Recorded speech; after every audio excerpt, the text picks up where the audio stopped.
Hi, I'm Dawn, and this is Have That Talk. Think about somebody in your life, somebody you know.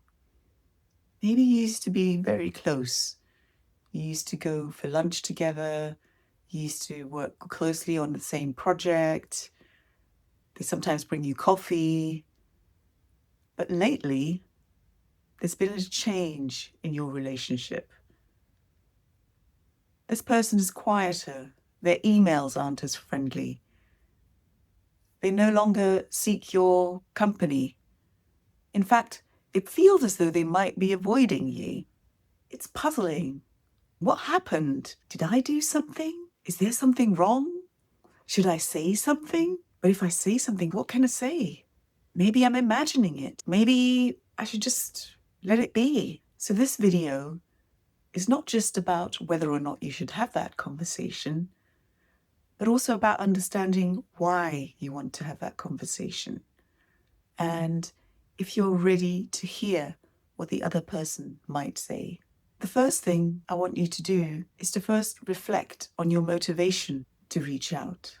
Is it about wanting to repair the relationship, wanting to understand, wanting to listen and hear that other person out? Or is it about, I just can't stand this tension anymore. I wish you would just get over it. And this second piece has to do with the discomfort that you're feeling from the tension and the fact that you want to have this conversation so that you feel better. And the thing is, in that conversation, the other person will know what your motivation is, whether you're there to understand and repair the relationship or whether you're there to make yourself feel better. So before you even reach out, be honest with yourself. Is this conversation for me or is it for us? The other thing I want you to think about is something we sometimes don't admit to ourselves. And that is, what was my role in this shift?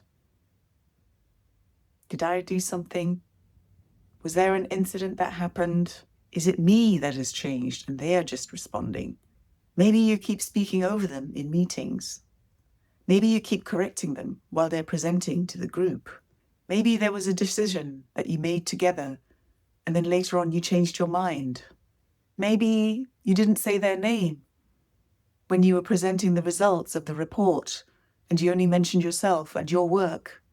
You might have not even been aware that you were saying these things or doing these things, but somehow they've had the effect.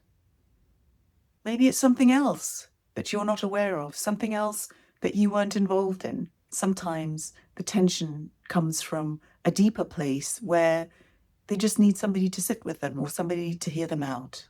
And so in this reflection, think back on the last couple of weeks or months since these changes have happened. Think back on how you may have changed. So let me just wrap this up with a few reminders.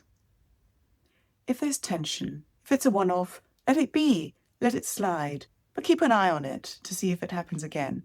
But if it's a pattern over time, think about your role and whether there's something that you need to acknowledge to yourself first and then to the other person, or whether it's something that the other person is struggling with that has nothing to do with you, whether your past relationship and the trust that you built before has the weight to be able to be there for this person. But either way, like always, I encourage you to first look in, ask yourself, and really think about what you need to prepare in order to have that talk. Okay? I'll see you next time.